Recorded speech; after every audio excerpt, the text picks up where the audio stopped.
안녕하세요. 잡쇼광입니다. 우리나라 해상전력이 높아질 신호들이 속속들이 감지되고 있습니다.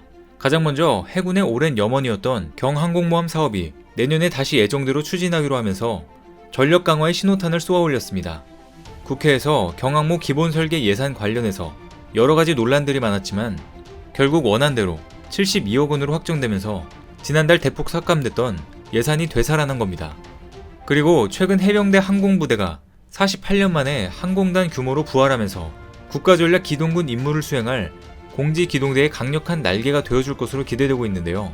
오늘은 대한민국 바다를 지켜줄 한국형 항공모함과 해병대 항공단 창설에 대해 자세히 알아보겠습니다. 해군의 오랜 수건이었던 경항모 사업의 실제 연구는 김영삼 정부 때부터 시작됐습니다. 경항모는 국방부가 2019년 국방중기계획에서 다목적 대형 수송함 2 개념 설계 계획을 반영하면서 공식화했고, 지난해 8월 국방중기계획에 개념 설계와 기본 설계 계획이 반영됐는데요. 그런데 최근 대한민국의 경항모 사업이 완전히 백지화될 뻔했던 아찔했던 일이 벌어졌었습니다. 더 정확히 말하자면 경항모 예산이 크게 삭감되면서 항공모함의 도입 여부와 설계에 대한 논의를 처음부터 다시 진행해야 했던 겁니다. 국방부에 따르면 지난달 국회 국방위원회는 간접비 5억 원만 남기고 경항모 관련 예산을 대폭 삭감했습니다. 그런데 이 간접비도 출장비 명목이라는 점에서 사실상 전액 삭감이나 다름없었습니다. 이처럼 경항모 사업 자체가 좌초위기를 맞으면서 본회의에서는 찬성 반대파의 주장이 서로 엇갈리며 막판까지 이견이 좁혀지지 않았었는데요. 결국 본회의 의결을 앞두고 극적으로 경항모 예산이 부활에 성공했습니다. 실제로 최근 중국과 일본도 항모를 운용 중이며 더 확장하는 추세입니다. 경제 안보 관점에서 봐도 한국형 항공모함은 필요할 것 같은데요. 많은 군사 전문가들도 중국과 일본 때문이라도 최소한 경항모 기본 설계 능력을 갖추고 있어야 한다며 사업을 하루라도 빨리 착수해야 한다고 주장하고 있습니다.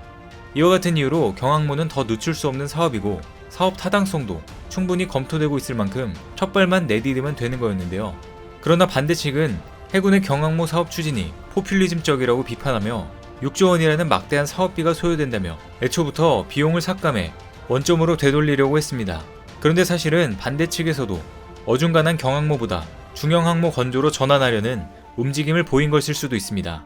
미래 전장과 기술 변화를 감안해 항모 선정에 신중을 기해야 한다는 주장도 나오고 있기 때문입니다. 기본 설계를 충실하게 진행하되 유연성을 두고 검토할 필요가 있다는 겁니다. 어찌됐든 전방위 안보 위협에 대비하기 위해 미래 핵심 전력인 항모 사업은 반드시 필요하기 때문입니다. 그런데 시간이 없다고 판단한 해군 참모총장은 좌초 위기에 놓인 경항모 사업을 반드시 추진하겠다는 의지를 드러냈습니다. 부석종 해군 참모총장은 경항모는 국제 안보 환경의 불확실성이 증대되는 상황에서 우리 국민의 생명과 재산을 보호하고 국가 이익을 지켜낼 수 있는 핵심적인 합동 전력이 될 것이라고 호소했습니다. 또 경항모 건조 시 이를 호위할 구축함이 추가로 필요하게 된다는 주장에 대해서도 반박했는데요. 이에 대해 부총장은 호위 구축함을 추가로 확보해야 되는 것이 아니라 이미 확보하고 있는 구축함들의 지휘함으로 항모를 확보하는 것이라고 설명했습니다. 즉 항모 건조비에 호위용 구축함 건조비를 포함시키는 것은 적절하지 않다는 겁니다. 아울러 부총장은 우리의 지정학적인 위치, 국제사회에서의 책임 있는 역할을 고려하면 이제 큰 시각의 안보관이 필요하다며 경항모 도입 당위성과 사업 추진의 필요성을 끝까지 호소했습니다. 그리고 결국 내년도 예산이 확정되면서 해군과 방위사업청은 경항모 기본 설계를 비롯한 관련 사업을 진행할 동력을 확보했습니다. 국방부에 따르면 지난 3일 국회 본회의에서 내년도 국방예산 의결 결과 경항모 예산이 72억 원으로 확정되며 정부 원안이 그대로 반영됐습니다. 이에 따라 내년도 국방예산안에 경항모 사업비로 기본 설계 착수금 62억 4,100만원, 함재기 자료와 기술지원비 8억 4,800만원, 간접비 9,900만원을 포함한 72억 원이 포함됐습니다. 시급히 진행해야 할 경항모 사업이 내년 예산안에 제대로 반영되지 않으면 차기 정부에서는 사업이 엎어질 수도 있어 이번에 예산 복원을 위해 적극적으로 움직였던 건데요. 이처럼 예산이 확정됨에 따라 2033년 전력화를 목표로 하고 있는 경항모 사업이 내년에 예정대로 기본 설계를 시작하고 정상적으로 추진될 것으로 보입니다. 즉 이제는 배를 잘 만드는 일만 과제로 남은 것입니다. 그리고 또 최근 우리 해군이 한국형 항공모함에 업그레이드된 CG 영상을 공개했는데 크기가 더 커진 것으로 보여 화제가 되고 있습니다. 이제 사업이 시작된 만큼 설계를 중형 항모로 가야 한다는 의견이 많이 나오고 있는 상황인데요. 해당 영상을 본 누리꾼들은 경항모보다는 함재기가 더 다양한 중형 항모로 추진했으면 한다. 중형 항모에 F-35B를 탑재하더라도 차선책을 가질 수 있느냐에 따라 협상력이 엄청 달라질 수 있기 때문이다. 안방에서 연안작전 수행은 이미 지났다. 삼면이 바다인 대한민국에서 이지스 체계와 연계해서 전천후 조기 경보 및 항공 이동이 가능한 중형 항공모함은 필수라고 본다. 이왕 만들 거면 효용성 높은 중형 항모로 가야 한다.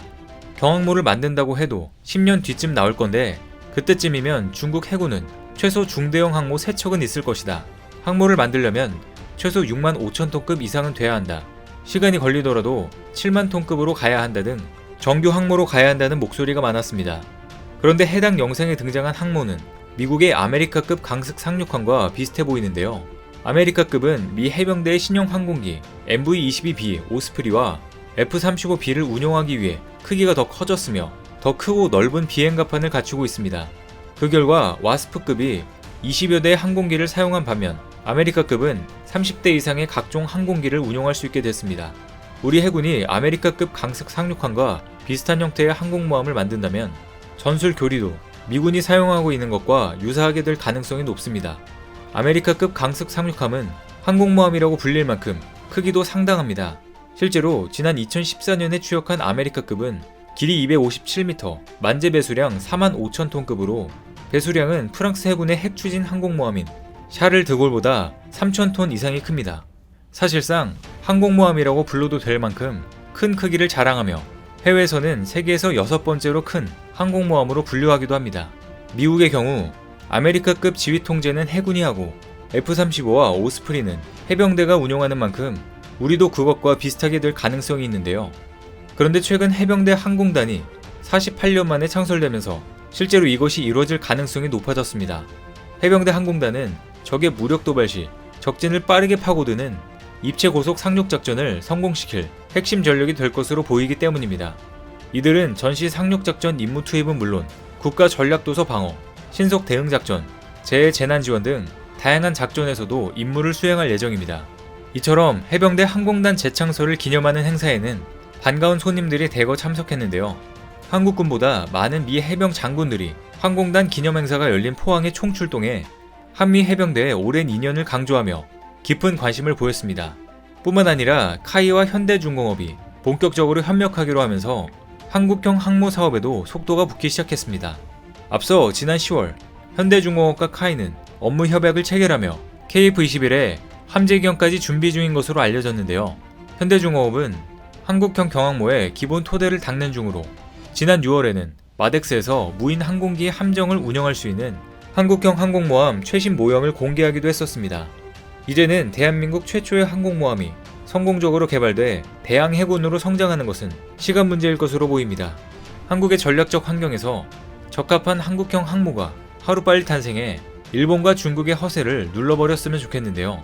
대한민국이 보유하는 가장 중요한 국가급 전략자산이 될 한국형 항모 사업이 성공적으로 완수되는 그날까지 관심있게 지켜봐야 할 것 같습니다. 오늘 준비한 소식은 여기까지입니다. 댓글을 통한 여러분들의 많은 의견 기다리겠습니다. 많은 분들의 생각이 모였을 때 진정 가치 있는 지식이 완성될 것입니다. 시청해주셔서 감사합니다.